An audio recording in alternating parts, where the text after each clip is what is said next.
মাননীয় প্রধান নির্বাচন কমিশনার জনাব এএমএম নাসির উদ্দিন।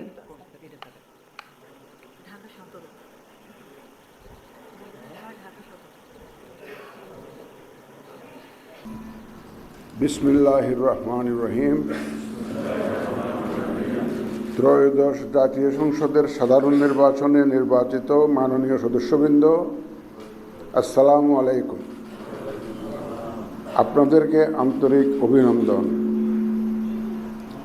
এখন আপনাদেরকে শপথ বাক্য পাঠ করানো হবে। আপনাদেরকে অনুগ্রহ করে দাঁড়িয়ে শপথ পাঠ করার জন্য অনুরোধ করছি।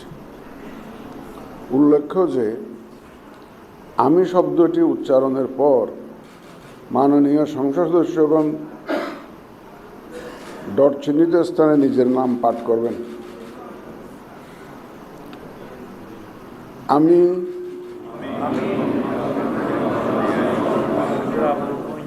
সংসদ সদস্য নির্বাচিত হইয়া সশ্রদ্ধ চিত্তে শপথ বা দৃঢ়ভাবে ঘোষণা করিতেছি যে আমি যে কর্তব্যভার গ্রহণ করিতে যাইতেছি তাহা আইন অনুযায়ী ও বিশ্বস্ততার সহিত পালন করিব। আমি বাংলাদেশের প্রতি অকৃত্রিম বিশ্বাস ও আনুগত্য পোষণ করিব এবং সংসদ সদস্যরূপে আমার কর্তব্য পালনকে ব্যক্তিগত স্বার্থের দ্বারা প্রভাবিত হইতে দিব না। ধন্যবাদ আপনাদের সবাই।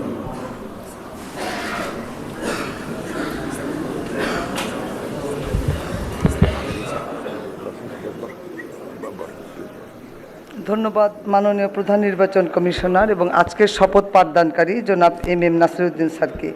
এই পর্যায়ে মাননীয় সংসদ সদস্যগণকে অনুরোধ করছি শপথপত্রে নির্ধারিত স্থানে নিজ নির্বাচনী এলাকা উল্লেখপূর্বক তারিখ সহ আপনারা স্বাক্ষর দান করবেন। স্যার আমরা আপনার সিগনেচারে রেখে যাবেন, আমরা কালেকশন করে নিব স্যার। জি স্যার, জি স্যার, ফোল্ডারটা চেয়ারে রাখবেন স্যার, আমরা কালেকশন করে নিব। জি স্যার, জি স্যার। ফোল্ডার সম্বলিত শপথ। স্যার আপনারা স্বাক্ষরের পর ফোল্ডার সহ কাগজগুলো স্যার রেখে যাবেন স্যার। ওই স্যারের কলম নাই, দিয়ে আসেন। সালাউদ্দিন স্যারের কলম নাই।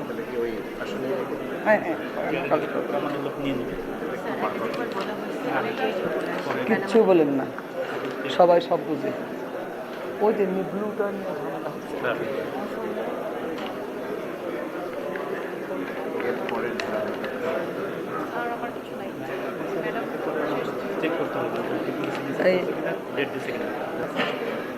আমি তো উঁচু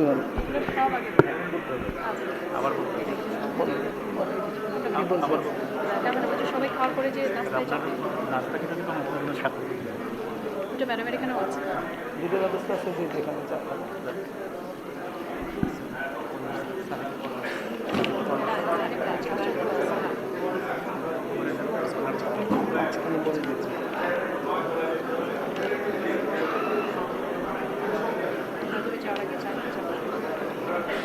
মাননীয় সদস্যবৃন্দ, আশা করছি আপনাদের সকলের সিগনেচার শেষ হয়ে গেছে। শপথ পাঠ পরিচালনাকারী মাননীয় প্রধান নির্বাচন কমিশনার জনাব এমএম নাসির উদ্দিন এর সদয়ানুমতিক্রমে শপথ অনুষ্ঠান এখানেই সমাপ্তি ঘোষণা করছি। এবং এখন মাননীয় সদস্যবৃন্দ, আমাদের 3 তলা একটি চা চক্রের আয়োজন আছে, সেখানে যাবেন এবং আমার রুমে স্বাক্ষরিত রেজিস্টার স্বাক্ষর করা হবে, ওখানেও যেতে পারেন। এটা আপনাদের নির্দিষ্ট ইচ্ছা। ধন্যবাদ সবাইকে।